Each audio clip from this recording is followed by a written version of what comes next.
So let's take a look at list basics. I have some stuff here. I'm going to ignore all that though. And I want to talk a little bit about lists. All right, so far we've looked at doing things the single value, right? We've done something like x equals 5. That's not the color I wanted to use. So we've done single value kind of things like x equals 5. And then we could do Booleans too. X, wrong example. Let's do b equals something like true. And strings and other things, right? So we can do one thing at a time quite easily. But lists actually allow us to store multiple. So these are variables, right? These are variables, but they're single value variables. Lists allow us to do multiple values in one variable.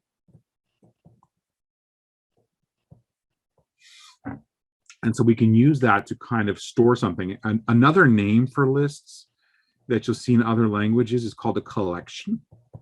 You can think of a collection as holding a whole bunch of information. And so it's something that stores more than one value. And so let's do some examples of lists. Let me go ahead and close that. So if we do some examples, let's create a couple of lists.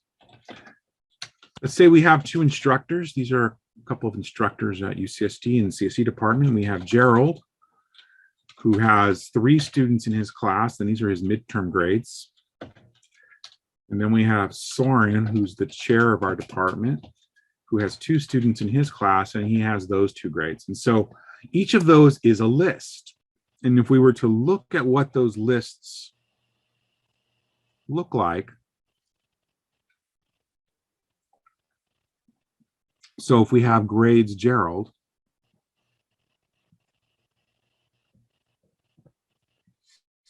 what we're going to have is 3 numbers, 100, 97, and 98.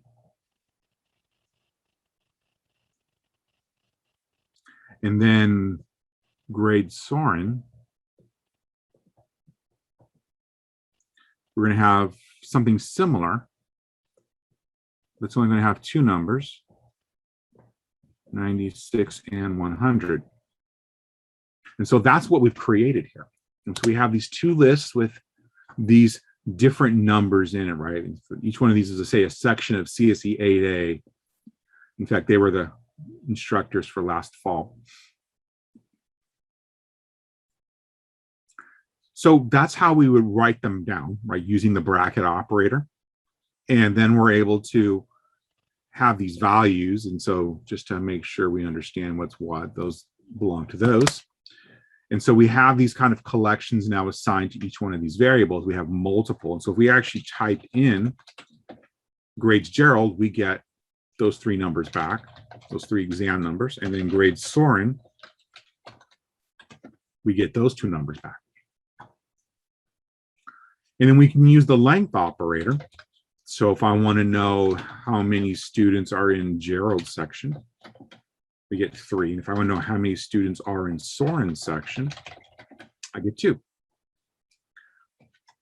What do you think would happen if I did the length of 2 empty brackets?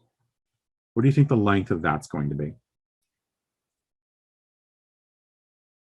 What do you think 2 empty brackets? So 0. Yeah, 2 empty brackets.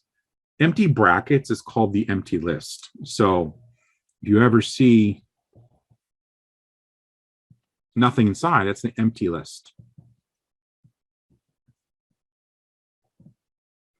And it has nothing in it. So what if we want to put all of these grades into say a single variable instead of having it in multiples? We can actually combine lists together. It's using the same operation that we would do for strings, which is just a concatenation operator, the plus operator. If we print them out, we've now concatenated these 2 strings together into a single list called grades. So concatenation allows us to combine lists, just like it allows us to combine strings.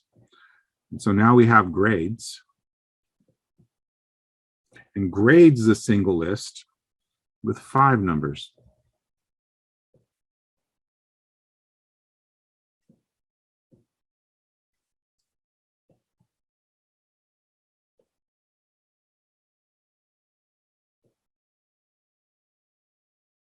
So now we have all that. And so we combine those two. And notice it was concatenated. The second list was added at the end of the first list. Just like when you concatenate 2 strings, the second string's added at the end of the first string. So that's called concatenation.